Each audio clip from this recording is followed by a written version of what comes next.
Que el Señor les bendiga grandemente. Seguimos en la predicación de la palabra de Dios.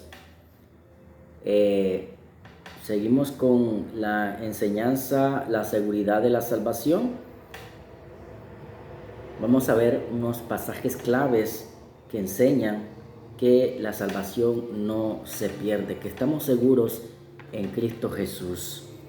Cuando recibimos el perdón de los pecados, de nuestros pecados, ¿verdad? Y esto lo hacemos solo acercándonos a nuestro Señor Jesucristo en arrepentimiento y fe. Asimismo recibimos el perdón de nuestros pecados. No por hacer una oración, no por un llamado que nos hagan en una iglesia el pastor y comencemos a repetir lo que el pastor está diciendo. No. Recibimos el perdón de nuestros pecados cuando nos acercamos en arrepentimiento de los mismos y en fe en nuestro Señor Jesucristo. Nada más y nada menos que eso.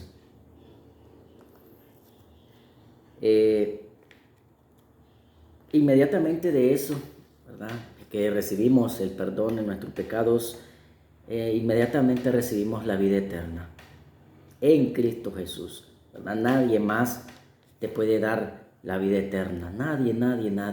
Ni María, ni el apóstol Pablo, ni el Papa te puede dar la vida eterna. La vida eterna solo la encontramos en Cristo Jesús, en verdad, en la obra de nuestro Señor Jesucristo en la cruz del Calvario. Allí está la vida eterna. Allí le ha placido al Padre, al Hijo y al Espíritu Santo que obtengamos la vida eterna.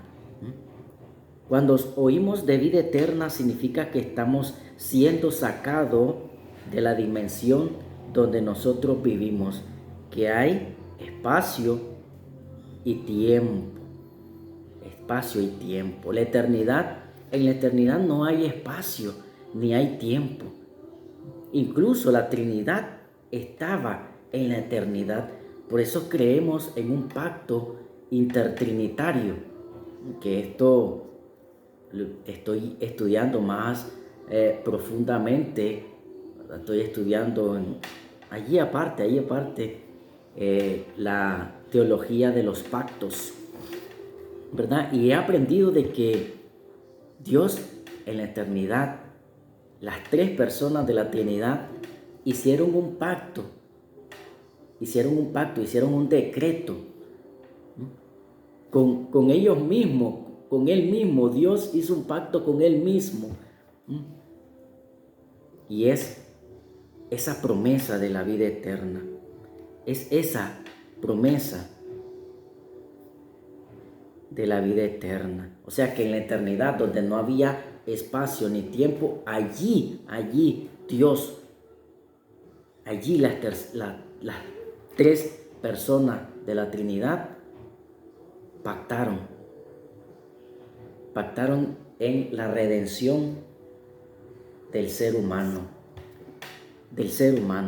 y es eterna por esa razón.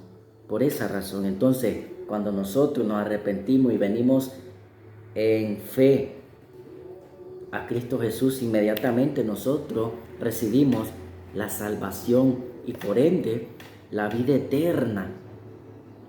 Obviamente vamos a permanecer en este mundo, en este espacio, en este tiempo.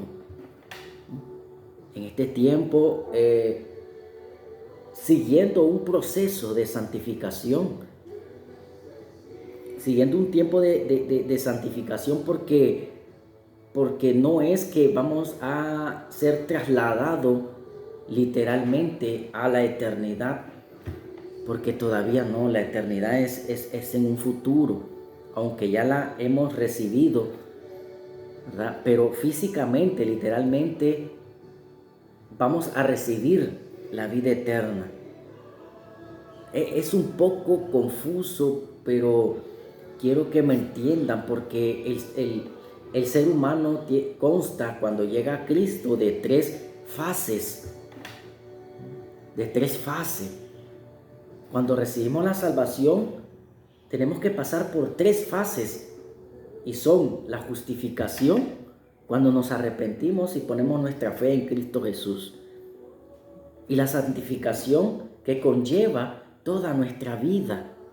Así dilatemos 80, 70, 60, 50, 40 años en Cristo Jesús, porque acordémonos que llegando a Cristo nosotros somos nueva criatura. Ya el hombre viejo ya quedó atrás, Entonces allí, todo el tiempo que nosotros nos dé el privilegio de vivir en esta tierra, nuestro Dios, vamos a llevar ese proceso de santificación. Va a llevar toda nuestra vida. Así dilatemos 80, 90 años de vida. Y la tercera etapa, la tercera fase del cristiano es la glorificación. La glorificación. Si la Biblia habla de que ya somos glorificados en Cristo Jesús, pero no literalmente y físicamente, porque acordémonos que estamos en este cuerpo, en esta carne. El pecado todavía está en nosotros, pero ya no nos gobierna. Entonces, la glorificación es la tercera fase, donde estaremos con un cuerpo glorificado. Cuando Jesús nos resucite, nos haga ese cambio en nuestro cuerpo. Esas son las 3 fases del cristiano. Entonces, cuando nosotros recibimos la vida eterna, ¿verdad?, vamos a ser sacados del espacio y del tiempo. Ya vamos a vivir en una eternidad. Ya vamos a pasar la eternidad con nuestro Dios, con nuestro Señor Jesucristo. Entonces nosotros poseemos la vida eterna, que es una garantía, que es el Espíritu Santo, el que nos ha sellado, el que ha venido a morar en nosotros. Esa es nuestra garantía.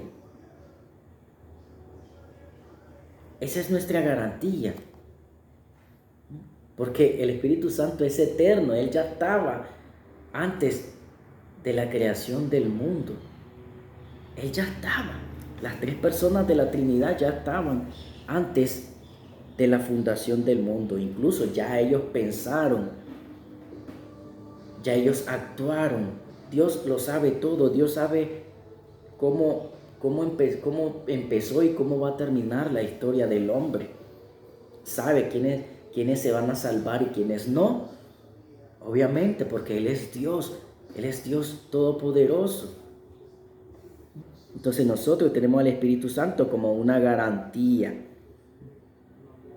Igual el Espíritu Santo es eterno y este Espíritu me está dando la seguridad y me da un fortísimo consuelo, que es un ancla. Es un ancla para mi alma, por la cual jamás podré ser movida. Jamás va a ser movida, un ancla que Dios ha puesto allí y jamás va a ser movida. Entonces, cuando yo digo que yo tengo la vida eterna, significa que ya no estamos sujetos a este mundo. Y cuando yo muera, voy a ser liberado, mi espíritu y mi alma, y voy a ser teletransportado a la eternidad donde Dios vive. Esta vida eterna, el hecho de que es eterna, no se puede perder. Porque es eterna, no es temporal, no es a medida. No es que si yo hago esto, voy a tener la vida eterna. No, ya Cristo pagó por esa promesa. Entonces, para que no me malentiendan, nosotros somos justificados por medio de Jesucristo, ¿verdad? Ya allí inmediatamente tenemos la salvación. Entonces, después de esto, estamos en un proceso de santificación por medio del Espíritu Santo, por medio de la palabra de Dios, por medio de congregarnos, por medio de estar en comunión los unos con los otros, por medio de una serie de mandamientos que el Señor nos ha dado, pero no para ganarnos la salvación ni para mantenerla, porque no depende de nosotros, sino porque le amamos a Él. Y un siervo va a hacer las cosas que el amo nos ha mandado. Nos ha mandado porque ya le pertenecemos a Él. Ya somos siervos, ya somos esclavos de Cristo nosotros, como Pablo lo decía. Vamos a ver este pasaje bíblico que se encuentra en el Evangelio de Juan, capítulo 6, del 37 al 40. 37 al 40. Estos pasajes bíblicos nos deberían de dar un consuelo, nos debería de dar una seguridad, porque es palabra de Dios. Porque es palabra de Dios. Dice el versículo 37. Todo y todo es todo. Todo lo que el Padre, mire, y son palabras, escuchen, son palabras de nuestro Señor Jesucristo. Y dice así: todo lo que el Padre me da, vendrá a mí. Y al que a mí viene, de ningún modo le echaré fuera. De ningún modo le echaré fuera. Porque he descendido del cielo, dice, no para hacer mi voluntad, sino la voluntad del que me envió. Y esta es la voluntad del Padre que me envió, que de todo lo que me ha dado, no pierda yo nada, sino que lo resucite en el día postrero. En el día postrero. Y esta es la voluntad del Padre que me ha enviado, que todo aquel que ve al Hijo y cree en Él, tenga vida eterna, y yo le resucitaré en el día postrero. Esa es la seguridad que nosotros tenemos. Por ejemplo, yo creo en esa seguridad que tengo en Cristo Jesús. Yo lo creo. Yo lo creo. Porque es lo que la Biblia enseña. La enseñanza anterior hablábamos de pasajes dudosos, donde supuestamente se enseña que la salvación se pierde, pero no. Son textos sacados de su contexto y realmente de que no enseñan que la salvación se pierde. Este pasaje nos da una seguridad en Cristo Jesús, no para ocasión de pecar también, como lo va a decir el apóstol Pablo. No como esa herejía de salvo, siempre salvo, no. Estos pasajes no enseñan eso. Estos pasajes no enseñan que nosotros tenemos licencia para pecar estando en Cristo Jesús. Porque ese es el pensamiento también de algunos. Bueno, yo ya soy salvo, entonces voy a pecar, voy a hacer esto que no le agrada al Señor, porque Él ya me escogió, Él ya me salvó, Él ya me justificó, Él ya me santificó y Él ya me glorificó. No, eso no es lo que enseña la Biblia. No es lo que enseña la Biblia. Aquí dice: lo que Dios le da a su Hijo, el Hijo no lo echa afuera. No lo echa afuera. Porque esa es la voluntad del Padre. Esa es la voluntad del Padre. Esa es la voluntad del Padre. En estos versículos el Señor está hablando de su entrega que tuvo en esta vida y de su predicación total para hacer la voluntad de su Padre. Jesús, cuando estaba en el cielo, era igual a Dios, y los dos reinaban igual, tienen la misma gloria. Entonces Jesús bajó a la tierra, se encarnó, Dios se encarnó, pero ya no está al mismo nivel de autoridad con el Padre. Él es Dios. Jesús no dejó de ser Dios cuando se encarnó. Cuando se encarnó. Entonces Dios, ¿verdad? Jesús solo añadió el ser humano a su naturaleza. No perdió sus atributos. No perdió sus atributos porque Él es omnisciente, Él es omnipresente. Él no estaba ligado a los elementos de la tierra. Caminó sobre el mar. ¿Verdad? O sea, Él es Dios. Nuestro Señor Jesucristo, Él es Dios. Pero el texto no habla de que se puso bajo la autoridad del Padre. Jesús vino a hacer la voluntad del Padre. El Hijo baja y Filipenses 2:5 en adelante nos habla de que Él se despojó haciéndose siervo, haciéndose semejante a los hombres y estando en condición de hombre se humilló a sí mismo. Dice el texto de Filipenses capítulo 2 del 5 en adelante.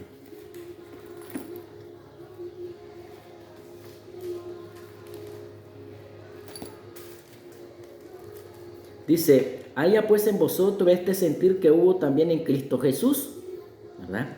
El cual siendo en forma de Dios, esa es su naturaleza. No estimó el ser igual a Dios como cosa a que aferrarse, dice, sino que se despojó a sí mismo. ¿De qué se despojó? Son preguntas que es válido hacerse. Se despojó de sí mismo, tomando forma de siervo, hecho semejante a los hombres, y estando en la condición de hombre, se humilló a sí mismo, haciéndose obediente, ¿verdad? Ahí está, haciéndose obediente. Él vino a cumplir la voluntad del Padre. Él vino a hacer la voluntad del Padre. ¿Cuál era la voluntad del Padre? Vamos a verlo más adelante.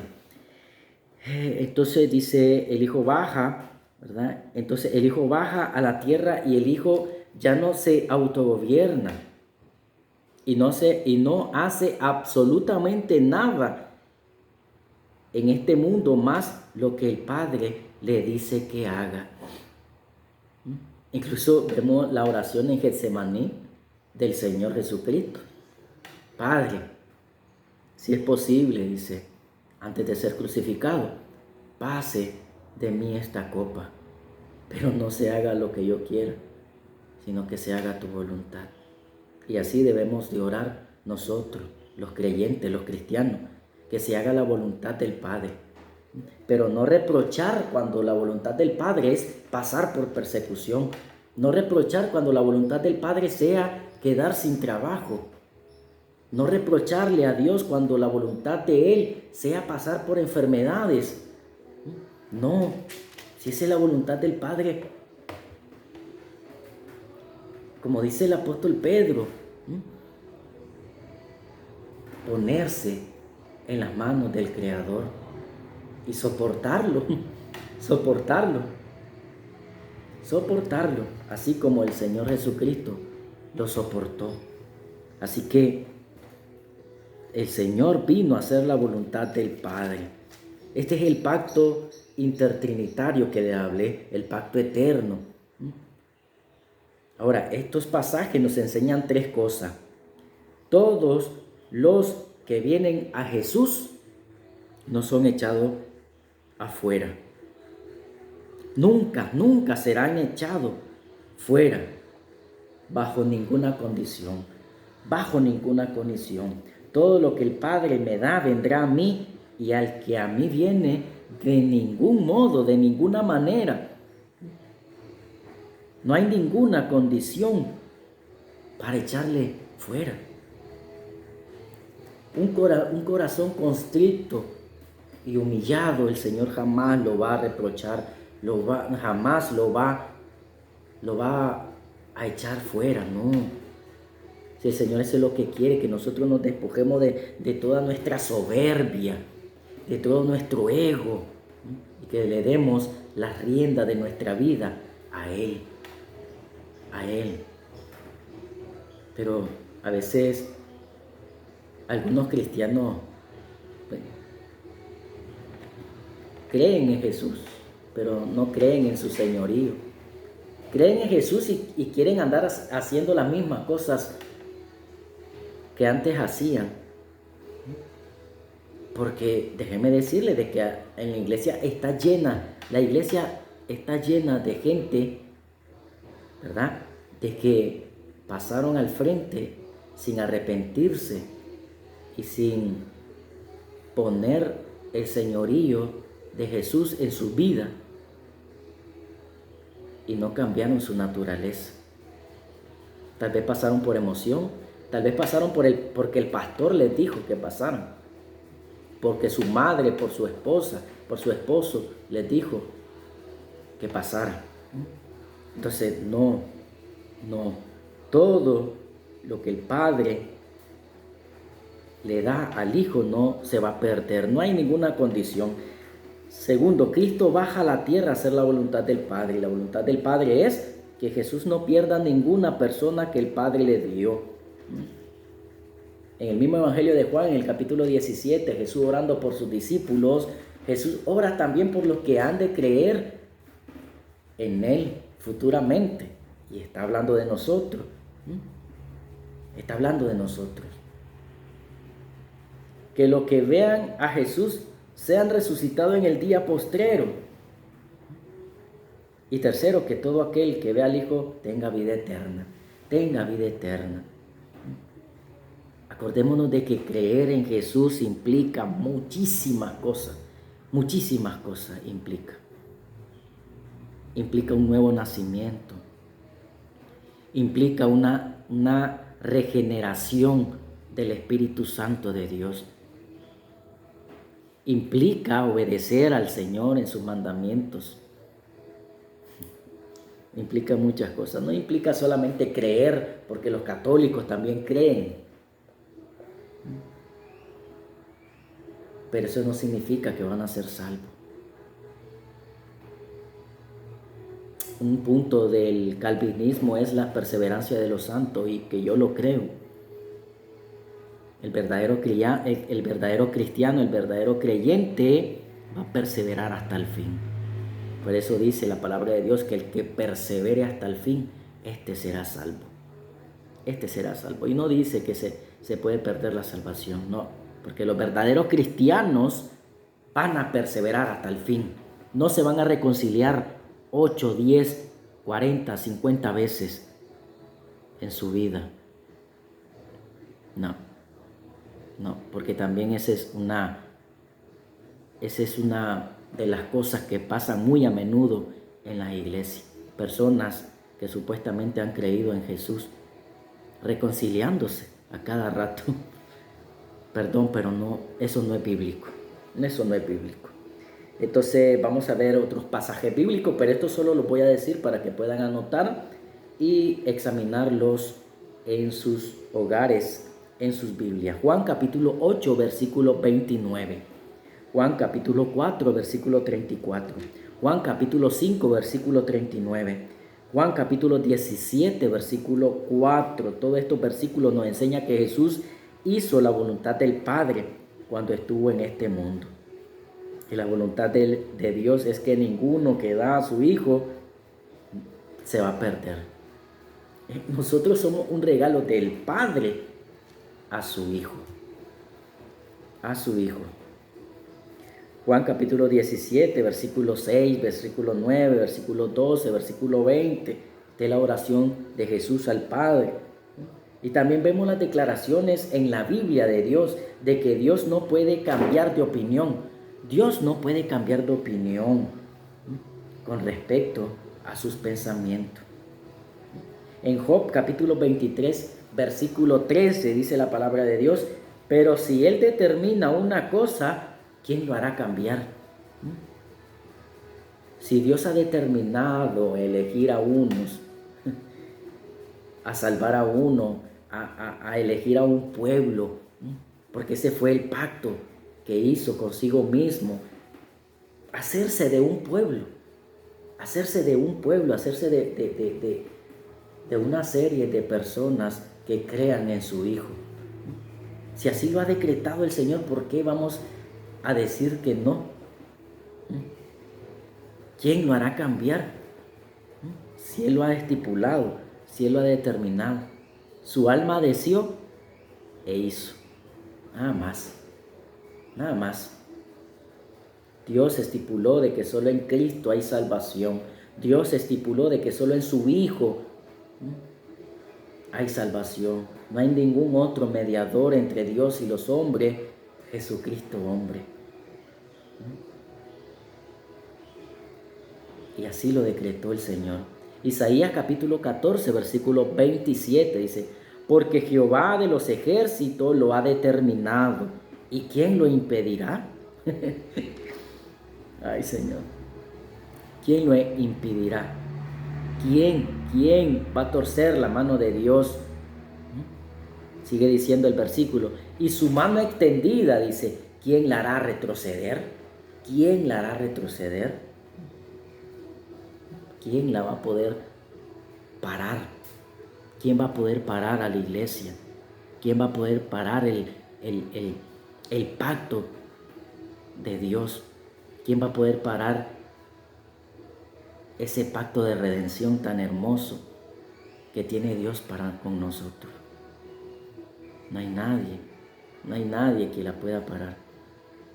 Entonces dice Isaías 46, 10, que anuncio lo por venir desde el principio y desde la antigüedad, lo que aún no era hecho, que dijo, mi consejo permanecerá y haré todo lo que quiero. Haré todo lo que quiero. Pero hay personas que no tienen la capacidad de entender esto. No tienen la capacidad de entender esto. Efesios capítulo 1, versículo 5. En amor, habiéndonos predestinado para ser adoptados hijos suyos por medio de Jesucristo, según el puro afecto de su voluntad. Así lo quiere el Señor. Así lo quiere el Señor. Y todos los que le recibieron, le dio potestad de ser hijo de Dios. Hijo de Dios. Nosotros somos adoptados por medio de Jesucristo. Otro versículo clave, Romanos capítulo 8, del 28 en adelante, del 28 al 39. Esta es la predestinación. Esta es la predestinación. Y solo leer este versículo a mí me llena de paz. Me llena de paz, sinceramente. Y lo vamos a leer todo. Dice, y sabemos que a los que aman a Dios, todas las cosas les ayudan a bien. Esto es, a los que conforme a su propósito son llamados. Porque a los que antes conoció, también los predestinó para que fuesen hechos conforme a la imagen de su Hijo, para que Él sea el primogénito entre muchos hermanos. Y a los que predestinó, a estos también llamó, y a los que llamó, a estos también justificó, y a los que justificó, a estos también glorificó. Todo está en tiempo pasado. ¿Qué pues diremos a esto? Si Dios es por nosotros, ¿quién contra nosotros? El que no escatimó ni a su propio Hijo, sino que lo entregó por todos nosotros, ¿cómo no nos dará también en él todas las cosas? ¿Quién acusará a los escogidos de Dios? Dios es el que justifica. ¿Quién es el que condenará? Cristo es el que murió, más aún el que también resucitó, el que además está a la diestra de Dios, el que también intercede por nosotros. ¿Quién nos separará del amor de Cristo? ¿Tribulación o angustia? ¿O persecución o hambre? ¿O desnudez o peligro? ¿O espada? Como está escrito, por causa de ti somos muertos todo el tiempo, somos contados como ovejas de matadero. Antes, en todas estas cosas, ¿cuáles cosas? En la angustia, tribulación, persecución, hambre, desnudez, peligro o espada. Antes, en todas estas cosas, somos más que vencedores por medio de aquel que nos amó. Por lo cual estoy seguro de que ni la muerte, ni la vida, ni ángeles, ni principados, ni potestades, ni lo presente, ni lo porvenir, ni lo alto, ni lo profundo, ni ninguna otra cosa creada nos podrá separar del amor de Dios que es en Cristo Jesús, Señor nuestro. Señor nuestro. Estamos seguros en Cristo Jesús. Él vino por pecadores. Él vino por pecadores. Y un ejemplo tan maravilloso es el del apóstol Pablo. ¿Quién era el apóstol Pablo antes de conocer al Señor Jesús? Asesino, perjuro, perseguidor. Dios nos llama conforme a su propósito. La Biblia dice que ya estamos glorificados y la glorificación es la resurrección del cuerpo. O sea que cuando nosotros, el Señor venga por su iglesia y nos cambie, dice que lo corruptible va a ser incorruptible. Ese va a ser el cambio que habla 1 Corintios capítulo 15.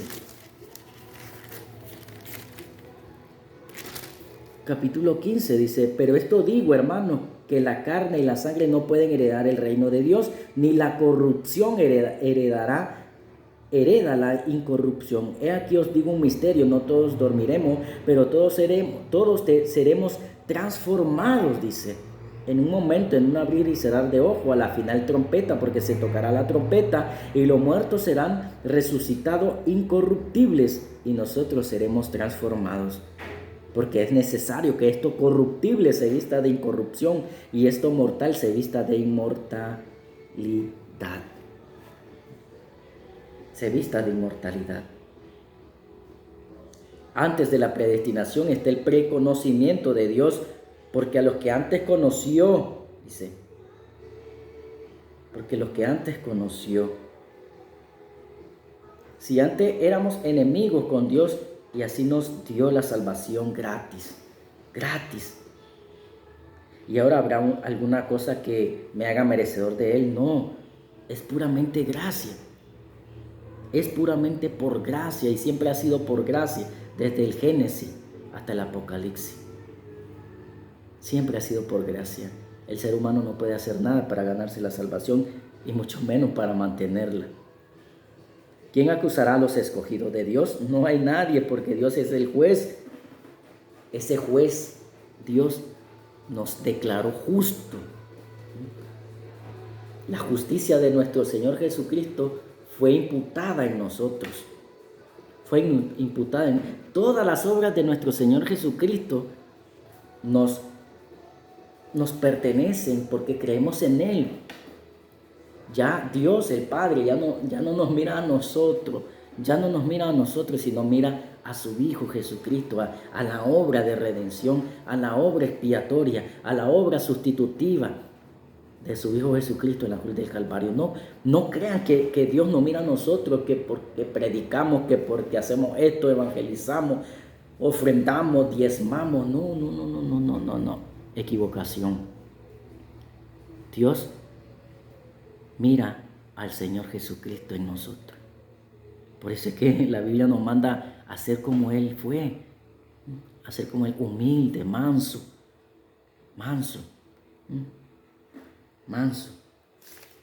Dios nos declara justo por medio de Jesucristo. Cuando Jesucristo muere en la cruz del Calvario, morimos con Él. Cuando lo enterraron, nos enterraron con Él. Y cuando resucitamos, saldremos a vida nueva. Ahora, ¿quién nos podrá mandar a la esclavitud, a la prisión, si ya la sangre de Cristo nos liberó de la penitenciaría eterna? Ya Dios nos sacó de allí, de esa prisión. Ya Dios nos sacó de allí. ¿Quién nos separará del amor de Cristo? Dice del amor que nos tiene Cristo. No dice el amor que le tenemos a Él. Cristo nos ama a nosotros. Ese pasaje es maravilloso porque dice que Cristo nos ama. ¿Quién nos separará del amor de Cristo? Del amor de Cristo.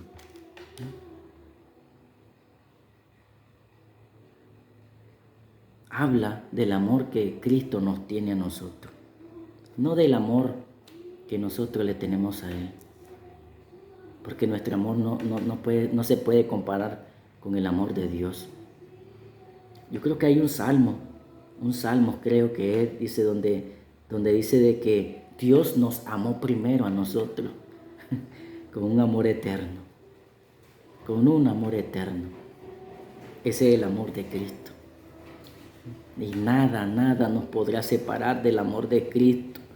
Nada, ni tribulación, como dice el texto, ni angustia, incluso ni la vida, ni la muerte, ni ángeles, ni potestades, nada nos podrá separar del amor de Cristo. Dice, del amor de Dios que es en Cristo Jesús, nuestro Señor. Ante todo esto, dice, somos más que vencedores. Aquí nos asegura que no hay nada que jamás me separe del amor de Dios por mí. Yo sé que le puedo fallar, pero Él me sigue amando. Yo sé que puedo serle infiel, pero Él siempre permanece fiel. Él no puede negarse a sí mismo, como le dice Pablo a Timoteo. Le fallé antes de que no fuera cristiano y me amó estando yo en mis pecados. Ahora que soy su hijo, ¿habrá algo que desmerezca el amor de Dios hacia mi vida? No. Miren qué maravilloso, dice, porque hay un amor, el amor de Dios, el amor de Dios, que aún siendo enemigos, pecadores, Él nos ha amado. Él nos ha amado. Jeremías 31:3 dice, con amor eterno te he amado, dice. Con amor eterno te he amado. Pero ¿y por qué dice? ¿Por qué algunos tienen este pensamiento? ¿Por qué algunos se pierden y otros se salvan? Dios, como les dije, Dios sabe quiénes se van a perder y quiénes se van a salvar, ¿verdad? Él lo sabe, perfectamente Él lo sabe. Acordemos que el amor de Dios se ha manifestado en Cristo Jesús, quien murió por nuestros pecados, quien murió por todo el mundo podemos decir en varios aspectos. Cristo murió por todos los pecados de todo el mundo, ¿verdad? Pero hay quienes se resisten a ese amor. Hay quienes se resisten a ese amor, hay quienes se resisten al Evangelio de Jesucristo y no lo obedecen, no lo toman para sí. Entonces, Dios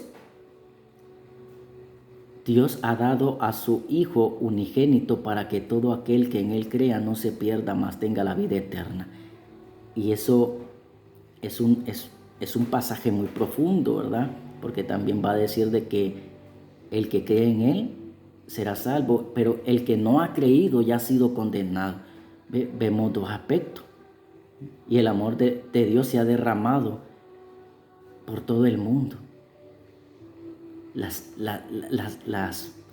buenas noticias de salvación son para todo el mundo, no son solo para los escogidos, porque el Evangelio se predica para todo el mundo. Nosotros no sabemos realmente quiénes son los escogidos de Dios. Porque nosotros podemos predicar en un estadio donde hay 100,000 personas, ¿verdad? Y se está predicando el Evangelio, se está predicando la buena noticia de salvación, pero no todos van a hacer caso a esa buena noticia de salvación. Solo los que crean en Jesucristo, solo los que el Espíritu Santo convenza de pecado, de juicio y de justicia, van a ser salvos. Los demás se van a perder. Las personas que tienen duda de la seguridad de la salvación no han estudiado la doctrina de la gracia, la doctrina del amor eterno de Dios, la doctrina de los pactos y la doctrina de la vida eterna. Por eso es que ellos dicen que la salvación se pierde, pero no. Aquí estamos estudiando, estamos viendo y estamos siendo iluminados por la palabra de Dios de que estamos seguros en Cristo Jesús. No para hacer lo que nosotros nos dé la gana, sino para hacer y poner nuestra vida al señorío de Cristo. De Cristo, nada más. Nada más. Que el Señor les bendiga grandemente y podamos seguir estudiando esta doctrina, esta enseñanza tan maravillosa que nos llena de fe, que nos llena de esperanza. Bendiciones.